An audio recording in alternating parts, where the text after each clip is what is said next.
The Smashing Pumpkins, Autumn, Act 2, album review. Let's chat about it. Hey friends, what's going on? John here from What's Spinning. Here tonight to chat about Act 2 of this 3-act rock opera from legendary alternative rock band The Smashing Pumpkins. Billy Corgan and company, they are back at it again. And,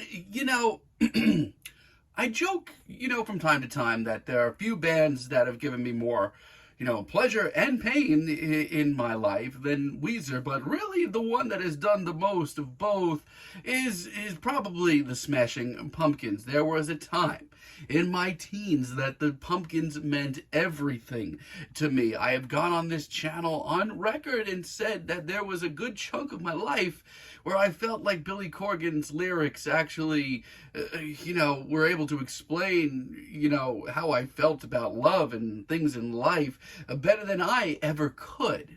But here's the deal. Billy Corgan and the Smashing Pumpkins have really, changed direction since the early 2000s.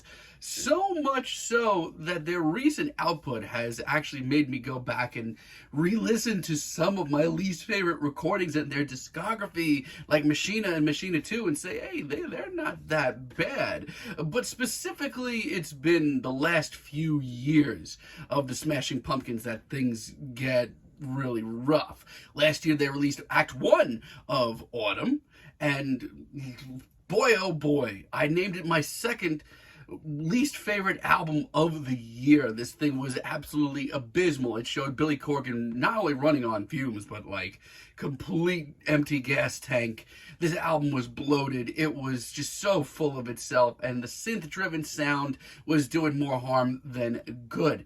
But I didn't hear no bell, but here we are back for round 2 because Act 2 is here, and I will say this, it's actually a lot better than Act 1. This album starts off with Avalanche, and right from this intro, I'm like quivering from fear because it's just such a corny intro between the ambient sounds and the child sound effects.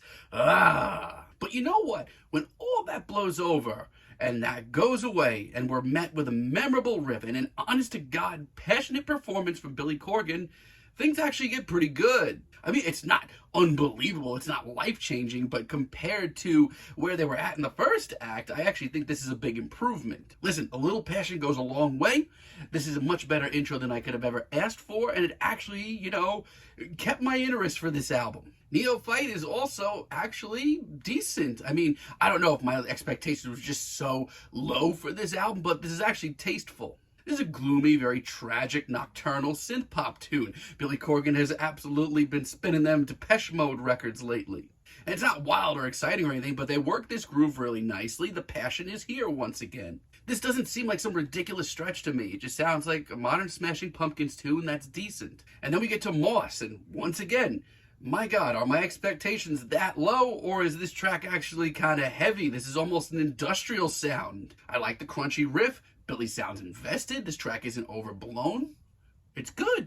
By the end of this track, I'm actually pretty into this groove. It's an infectious track. I mean, I can't ask for more. This is weird. I feel like I'm doing something wrong here. And every morning, once again, it's decent. And it's over 6 minutes.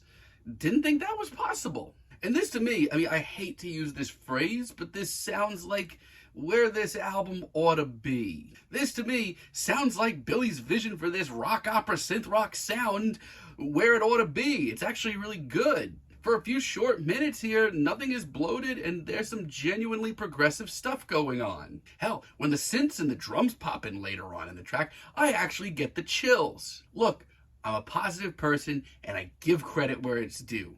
This album, this part of the album, it's not very good. We're gonna get to that. It's certainly not good, but I give credit where it's due. This is certainly better than Act 1. While certainly a better act, we're nowhere near where we once were. Take, for example, Empires. This track is just rough to listen to on all grounds. This is right back to Act 1. Overly acted, bloated, completely overwritten garbage. It's tough to get through. And I appreciate the effort here. Riff's not bad. But it's everything else. It's the ridiculous backing vocals. It's Billy Corgan in 2023. Yuck. This album takes a turn for the worse with Night Waves. Wow, this sucks. This is so light and fluffy and just not captivating in the slightest. This album just gets out of control really fast. I actually think it's the worst track here, and it's so awkward. The playing on this track, it sounds like this is the first time that Billy has ever pulled up a synth. And Space Age is just such shit. This is just so light and fluffy and not emotional at all. Like, if this was tender, if this had some heart to it, I'd give it a pass, but it doesn't. Some of the early tracks on this album had me in a good, positive mood about, Act 2 here, but then we get 3.5 minutes here of just bullshit. Wow, I mean, yes, this act is certainly better, but I wouldn't say it's good. By the time we get to the Grays, I'm annoyed by the synths. And at this point in the album, I thought that I'd be into a more upbeat and just airy track. I thought I'd be into it. But this is just I don't know, it's just a little too carefree for me. It actually does a great job of getting me out of the good mood that I was in. And then we have Beguiled. It's here. It's been here a while. It dropped as a single last year, and my thoughts haven't changed on it. Dime a dozen riff. Low energy, iffy songwriting, awkward performances.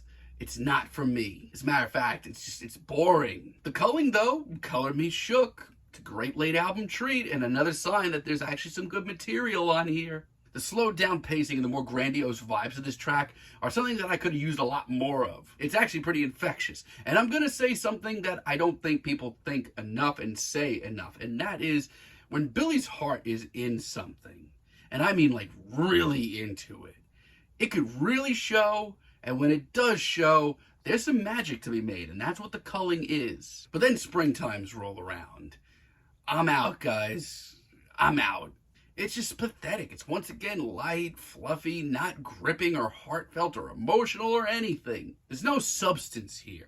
And that seems to be a running theme on a lot of this album. It's an infuriatingly lame finish that I don't even want to think about anymore. Yes, this act is better than Act 1. That doesn't mean it's good, though. And yes, it's really frustrating to hear just how good some of these tracks come off, because there's some great ideas here, and Billy, when he has his mind and his heart set on something, can write a good song still. It shows up here quite often, but for some reason, we are still in the zone of just overbloated, just annoying, frustrating, heartless, soulless, personality-less music from the Smashing Pumpkins in 2023, and that's where I'm at right now. The act is better, though. I will give it credit where it's due, but not that much better. I'm feeling a strong 4 on this album, but let me know what you all think down below. If you like the video, be sure to give us a like, give us a subscribe, and let me know down below what you would like for me to chat about in the future. And until next time, have a great day, friends.